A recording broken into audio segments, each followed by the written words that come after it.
beautiful legacy. Every line, every curve leaves a trace of who we were. Hello and welcome to Beautiful Legacy. I'm your host, Tiago Pinto.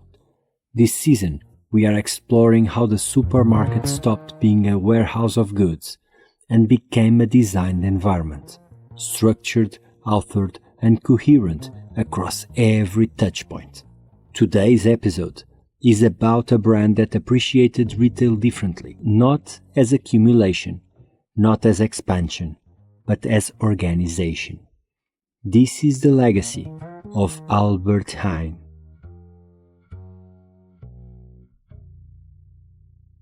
Most supermarkets expanded through volume. More stores, more suppliers, more promotions, more noise.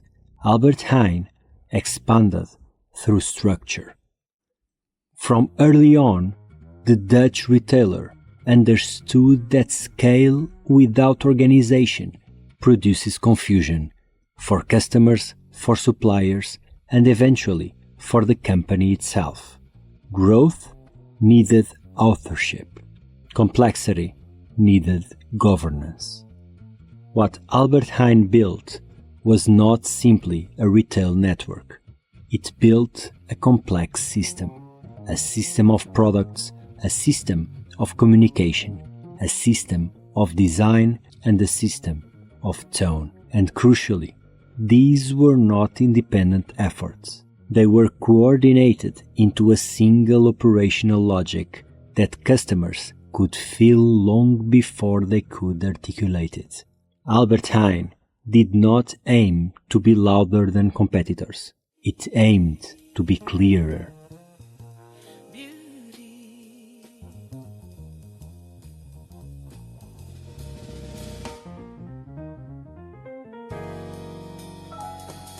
Private label existed long before Albert Heijn refined it, but Albert Heijn transformed private label into governance.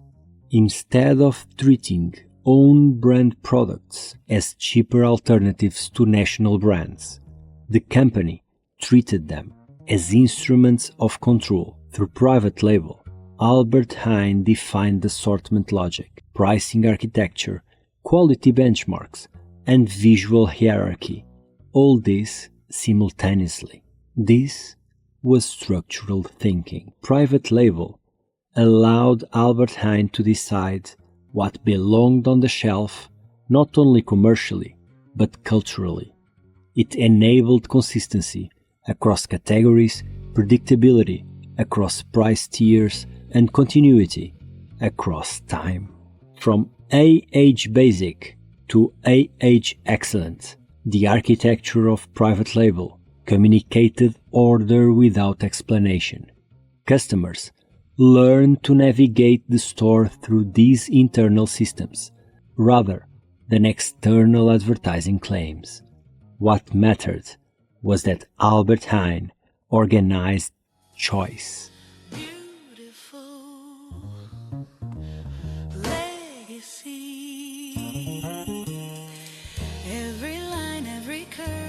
Trace of who we were. Many retailers use design to differentiate. Albert Heijn used design to stabilize. Across decades, the brand cultivated a visual language defined by restraint. Consistent typography, controlled color use, disciplined signage, and spatial clarity inside stores. Blue was not decoration, it was orientation. The result was an environment that functioned predictably, regardless of the size or location. Customers did not need to relearn the store each time they entered one. Navigation became intuitive because it was systematized. This coherence extended beyond interiors. Packaging, signage, advertising, digital interfaces, all behaved according to shared rules. Changes occurred slowly and deliberately, reinforcing the sense that Albert Heijn was governed rather than improvised. This was not aesthetic conservatism. It was operational discipline expressed visually.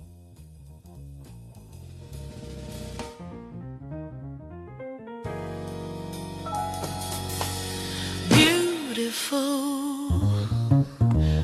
legacy.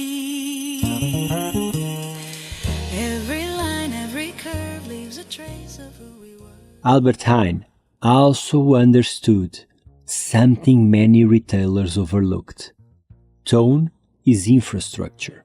Through vehicles like Albert Heijn, store signage, and advertising, Albert Heijn cultivated a communication style that felt calm, instructive, and accessible, not promotional in the traditional sense, not aspirational in the luxury sense, neither aspirational in the luxury sense, practical, period.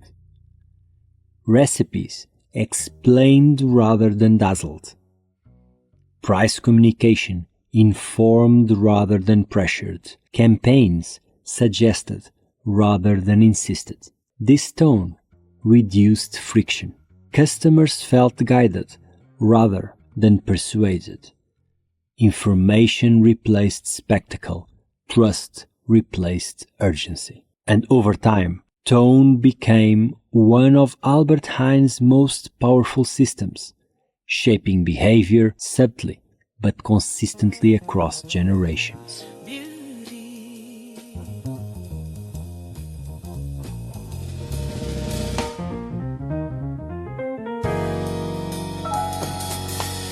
Beautiful legacy. Every line, every curve leaves a trace of who we were. The world we inherited from Albert Heijn. When Albert Heijn began consolidating its approach in the mid-20th century, food retail was still fragmented and unstable. Independent grocers dominated local markets. Product standards varied widely. Communication lacked consistency.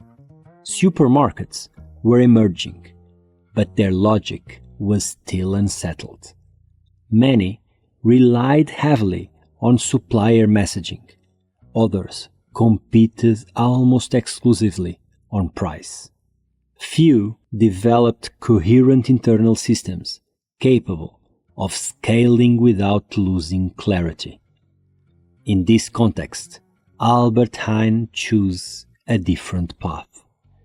Instead of amplifying external voices, it centralized authorship. Instead of increasing complexity, it structured it. This decision would define the modern European supermarket.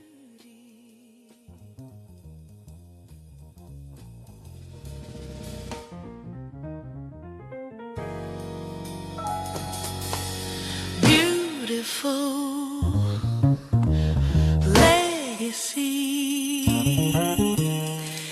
Every line, every curve leaves a trace of who we were. The deeper contribution of Albert Heijn was not any single innovation. It was the demonstration that retail could behave like infrastructure, reliable, predictable, quietly sophisticated.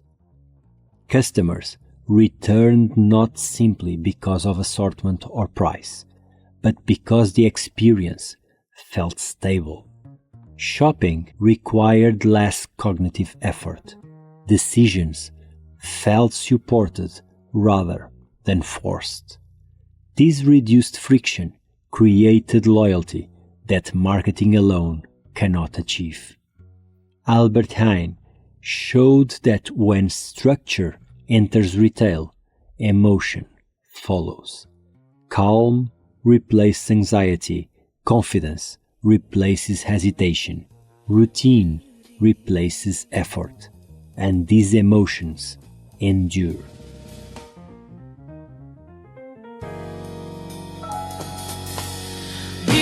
beautiful legacy. Every line, every curve leaves a trace. Albert Heijn did not reinvent the supermarket through spectacle. It imposed order in a category prone to excess, of promotions, of messaging, of variety, and speed. Albert Heijn introduced governance.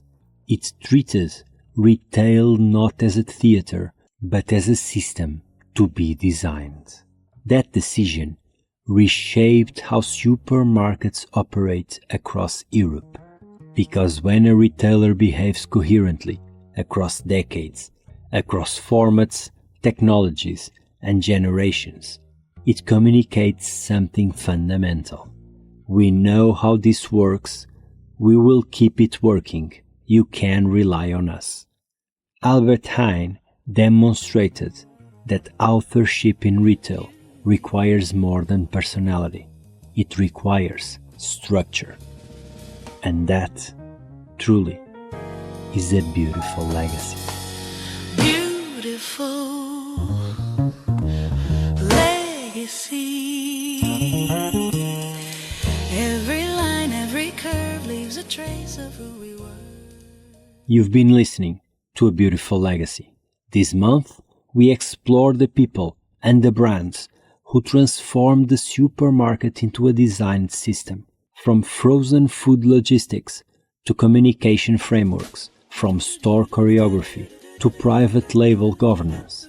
In the coming episodes, we will look into figures who shaped retail infrastructure in equally radical ways. If you enjoyed this episode, follow the show and join me again every Tuesday and Thursday. Until then, keep noticing the beauty people leave behind. Beautiful legacy. Every line, every curve leaves a trace of who we were. In the shape of a chair, in the light on a wall, someone's dream still stands tall. But